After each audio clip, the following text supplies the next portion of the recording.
Can you be happy paying tax?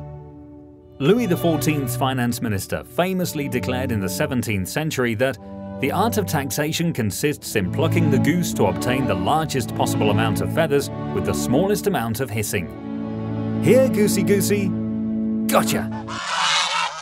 So perhaps we can't be happy paying tax, but there are ways to minimize the pain. More often than not, these methods often consist of hiding it. Voila! Think about it. How many of us actually know how much tax we are paying? We probably have some idea of how much income tax is coming off our paycheck each month. But would any of us know how much we pay annually in VAT? Anybody? Or how much petrol duty or excise duty on alcohol we paid last year, as around half both of these costs is tax.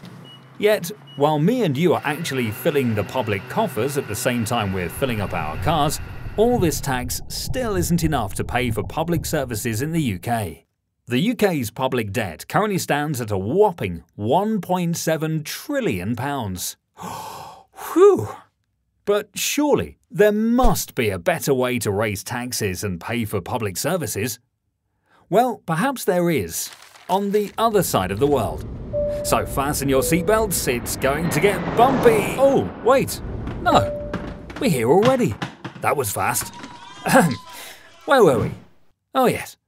In the former British colony of Hong Kong, they have the rather unusual situation for a free market economy that the government owns all the land. Thumbs up to the first administrators for that stroke of genius. It leases out plots of land for an average term of 50 years at large land premiums and charges a further 3% annual rental. The result? Large budget surpluses and no public debt. Put those suitcases back, we're not quite done here yet. So, come on, let's compare the UK and Hong Kong, shall we? In the UK, 27% of tax revenue comes from income tax, while in Hong Kong that's just 14%. 17% of tax in the UK is gathered through national insurance, a further 17% through VAT and 8% through excise duties on things like alcohol, while in Hong Kong, all of these categories account for 0.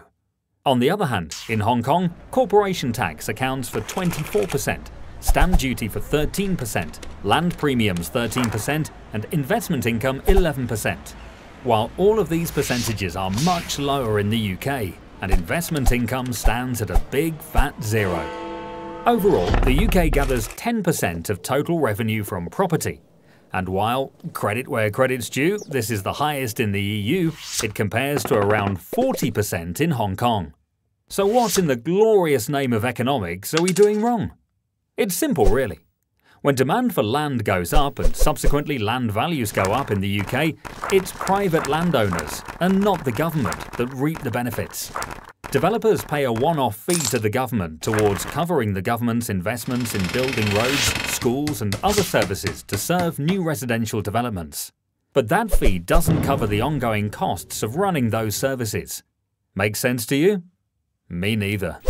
And there's more. Another way Hong Kong has found for paying public services is the rail and property model. So let's say I'm Mass Transit Railway, known to my great friends as MTR, the company that runs Hong Kong's underground system and is majority owned by the Hong Kong government. The government allows me to lease a parcel of land at the greenfield price and grants me the rights to build my rail station. In addition to this, I get to develop the land above and around it into shops, offices and apartments. My land, which is only mine short-term of course, and the government's long-term, then increases in value. So the annual 3% fee I need to pay to the government is now 3% of a higher value. At the same time, I hold on to the land around the stations and rent it out to retail tenants who are keen to lease shops here with so many potential customers. And I rent out flats and offices in high rises above the stations to people who are more than happy to pay a premium in order to be as close as possible to the stations. All of that brings me, the MTR, profit. And again, I pay a portion of that profit to the government. Like I said, genius. In the UK, similar land value increases have been seen around stations on the new Jubilee Line and Crossrail. Like in Hong Kong, land in the UK is limited and the land value rises as the land is put to more intensive use by growing numbers of people and more economic activity. But in the UK, land value increases are only benefiting private owners. I'm starting to feel we haven't thought this through. Changing ownership status isn't actually needed and would be tricky, but the government could earn substantial tax revenue by introducing an annual rental on the value of land around stations. And they could recalculate the rental rate every 2 years to avoid any nasty surprises. As a result of its policies, the Hong Kong government has a wealth fund of $386 billion versus the UK's debt of $1.7 trillion. It can afford to invest in young people, science and technology, as well as in hospitals and the elderly, making the average Hong Kong citizen feel, quite frankly, much more positive and less hissy about the tax they pay. So perhaps we need to step away from being a bunch of hissing geese, wise up, and become copycats instead.